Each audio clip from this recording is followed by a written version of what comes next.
siêu ở cái nơi mình cái khai xanh tình tôi ta bị giằng mấy ta giằng mất chứ xâm lên mình xanh dung vừa chụp trải nghiệm mà nó bộ chứពួកយើងប្រញាប់ចេញទៅឥឡូវនេះទៅ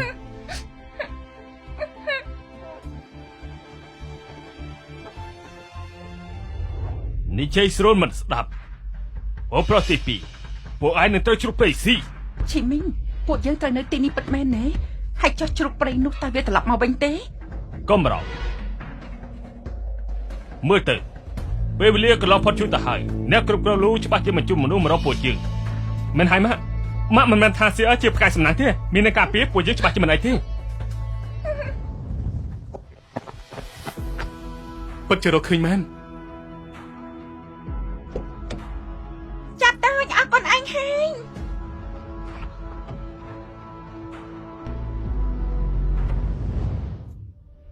អាហ្វុងផ្ទះឡើងកុំនឹងអាចដេកបានទេហេតុអីក្រុមសង្គ្រោះមិនតាន់មកដល់ឈីមីងឬមួយពួកយើងទៅមុនមិនចឹងអាហ្វុងត្រូវបាត់បង់ជីវិតហើយតែពួកយើងមិនដឹងផ្លូវទេបើត្រូវជ្រុះព្រៃរកឃើញពួកយើងគួរធ្វើយ៉ាងម៉េចមិញពួកគេស្ដាប់តាមទូទៅខាងនោះអស់ហើយយូរហើយមិនលឺសំឡេងជ្រុះព្រៃស៊ីហើយទេដឹងយើងទៅឆ្វេងទៅត្រូវទៅខាងឆ្វេងមានសៀអនៅជាមួយសំណាងពួកយើងមិនអាចអាក្រក់ទេទៅ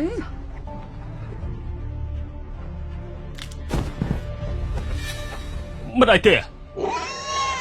ហ៎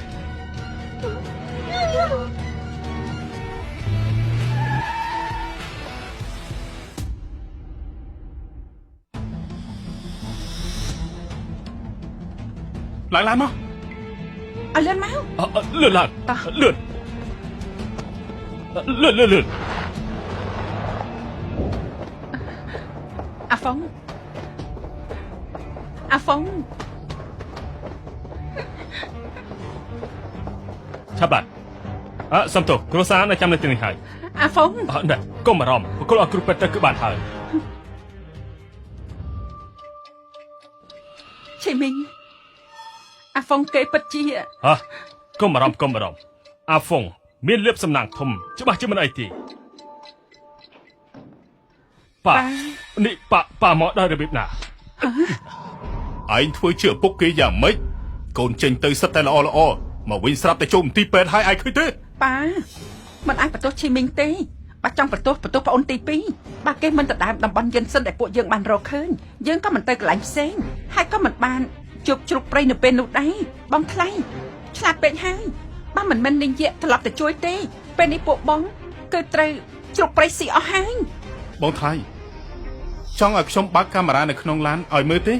ពួកតូចកាមេរ៉ាក្នុងឡានអាចបញ្ជាក់ថាពូគឺជាអ្នកជួយពួកយើងប៉ុន្តែពូដណ្ដើមយិនសិនពីពួកយើងនេះគឺជាការពិតបងប្រធំនិយាយក៏ហាក់ទូមិនចូលចិត្តបងទេនេះគឺជាកូនល្អដែលពួកបងបរៀនមែនទេបានហើយឈីមីងឯងនិយាយមកមើលតើយិនសិនព្រៃជារបស់អ្នកណាដែលរកឃើញមុនឯងនិយាយមកយើងនឹងជឿលីមីងបងនិយាយទៅបងឆាប់និយាយទៅពេលនេះគ្មានអ្នកណាបញ្ជាក់ភាពស្អាតស្អំឲ្យយើងទេបងនៅធ្វើជាបងធំចិត្តទូលាយទៀតទេបងចង់ខាត់ទាំងប្រពន្ធខាត់ទាំងកូនមែនទេអាហ្វុងរស់របួសហើយ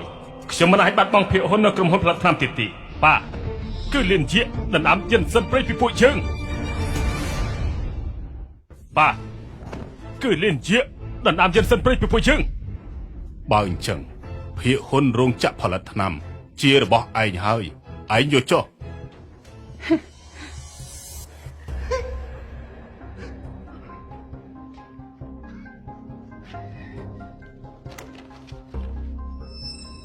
បងធំ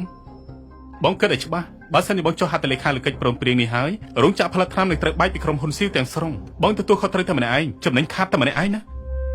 មិនបាច់ឲ្យពលប្រុសទី2ណែនាំជើងទី